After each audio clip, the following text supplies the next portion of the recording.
Hi guys, welcome back to VJ journey vlogs. இன்றைக்கி நான் என் பொண்ணோட எலக்ட்ரிக் ஸ்கூட்டரோட ஸ்மால் ரிவ்யூ ஷேர் பண்ண போகிறேன். இது வாங்கி இப்போ 2 months ஆயிடுச்சு. ஸோ ஒரு ஹானஸ்ட் ரிவ்யூ கொடுக்கலான்னு தோணுச்சு. உங்களுக்கும் யூஸ்ஃபுல்லாக இருக்கும்னு நான் நினைக்கிறேன். ஸோ ஃபர்ஸ்ட் இம்ப்ரெஷன் பார்த்தா ஸ்கூட்டர் ரொம்ப க்யூட்டாக இருந்துச்சு. டிசைனும் நல்லா இருந்துச்சு. கலர்ஸ் மல்டிபிள் கலர்ஸ் இருந்துச்சு. ஆனால் என் பொண்ணுக்கு பிங்க் தான் வேணும்னு சொன்னதுனால நாங்கள் பிங்க் கலரே சூஸ் பண்ணிட்டோம்.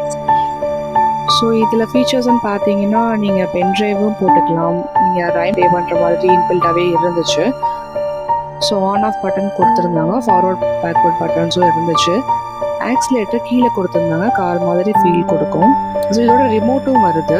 ஸோ உங்கள் பேபி ஓட்டும் போது நீங்கள் கண்ட்ரோல் பண்ணிக்கலாம். வெயிட் கெப்பாசிட்டி பற்றி சொன்னால் இது 30 kg வரைக்கும் சப்போர்ட் பண்ணுன்னு சொன்னாங்க. சார்ஜிங் பற்றி சொல்லணும்னா 6 hour சார்ஜ் போட்டால் 1 hour தான் நிற்கும். நாங்கள் யூஸ் பண்ணதில் அரௌண்ட் 2 hours வரைக்கும் பேட்ரி பேக்கப் கொடுக்குது. பெங்களூர்லேருந்து யாராவது இந்த ப்ராடக்ட் வாங்கணும்னா நான் ஷாப் டீட்டெயில்ஸ் டிஸ்கிரிப்ஷனில் கொடுக்குறேன். உங்களுக்கு யூஸ்ஃபுல்லாக இருக்கும்னு நினைக்கிறேன். ஓகே கைஸ், இந்த வீடியோ உங்களுக்கு யூஸ்ஃபுல்லாக இருக்கும்னு நான் நினைக்கிறேன். உங்களுக்கு பிடிச்சிருந்துச்சுன்னா மறக்காமல் லைக் பண்ணுங்கள், கமெண்ட் பண்ணுங்கள், ஷேர் பண்ணுங்கள். ஓகே கைஸ், பாய்.